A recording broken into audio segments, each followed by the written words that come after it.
Dispersal. This is the process of spreading seeds to different places. Mother plant से जो seed है वो अलग अलग जगह पे जाना, दैट इज़ सीड डिस्पर्सल. अगर ऐसा नहीं होगा तो क्या होगा? सभी सीड्स मदर प्लांट के पास ही ग्रो करेंगे.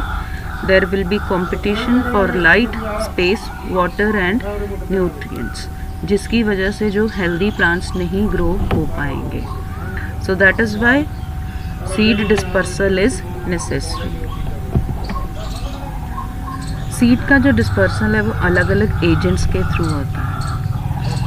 Seeds are dispersed by wind, water and animals. Talking about the dispersal by winds.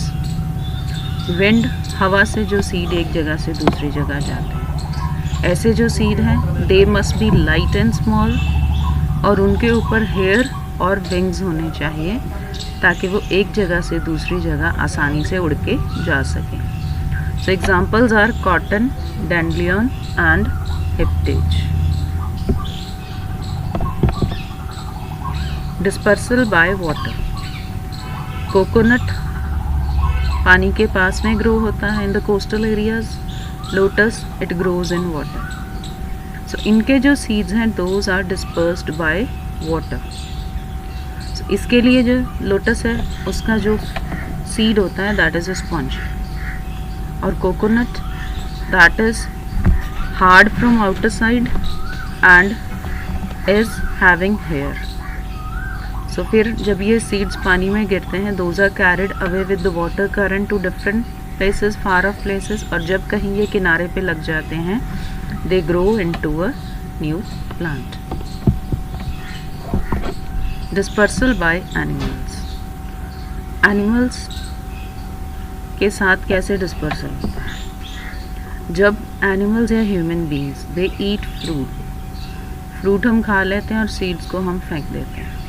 तो वो सीड जब उसे फेवरेबल कंडीशंस मिलते हैं they grow into a new plant. कुछ सीड्स होते हैं दोज आर हैविंग हुक्स और स्पाइंस.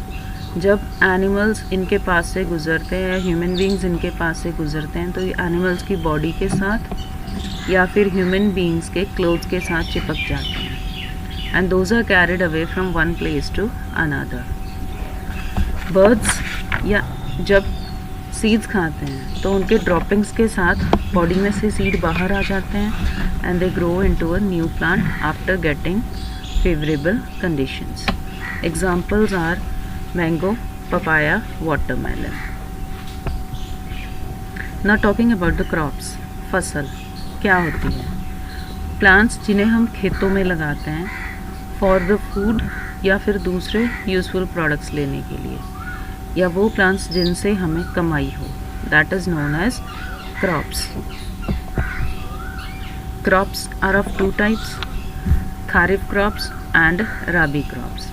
खारिफ जिन्हें हम समर सीजन में ग्रो करते हैं जैसे राइस. राबी जिसे हम विंटर में ग्रो करते हैं जैसे वीट.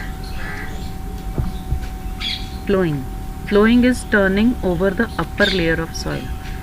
मिट्टी को ऊपर नीचे करना, that is known as plowing. It is either done with the help of bullocks or it is done with the help of machines like tractors. Then comes the sowing, process of planting healthy seeds. ये जो होता है इसे हम बोलते हैं sowing. Sowing दो तरीके से होती है. एक तो हम सीधा हैंड से फैला देते हैं सीड्स को खेतों में. Second is by using seed drills. तीसरा जो मेथड है दैट इज़ ट्रांसप्लांटेशन. इसमें क्या करते हैं हम एक नर्सरी बेड में सीडलिंग्स को ग्रो करते हैं जिसे हम कहते हैं पनीरी लगाना, और फिर उस सीडलिंग्स को पूरे फील्ड में हम ग्रो कर देते हैं. Then comes addition of fertilizers. जब हम खेतों में फसल लगा देते हैं सोइंग करने के बाद तो उसे न्यूट्रिएंट्स की ज़रूरत होती है. सो सॉइल में न्यूट्रिएंट्स की जो अमाउंट है वो प्रॉपर बनी रहे, इसीलिए हम उसमें फर्टिलाइजर्स ऐड करते हैं to make it rich in minerals.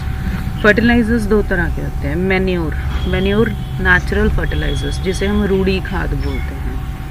Second are the chemical fertilizers जैसे urea, phosphates and nitrates.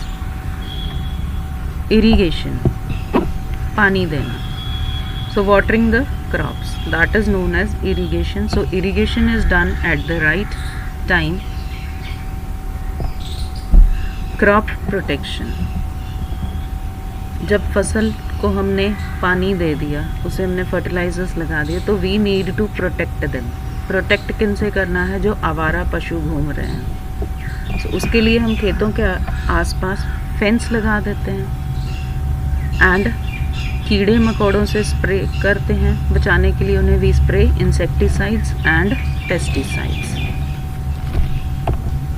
Harvesting, जब फसल पक जाती है तो we cut that. So this cutting down of ripen crop is known as harvesting. It is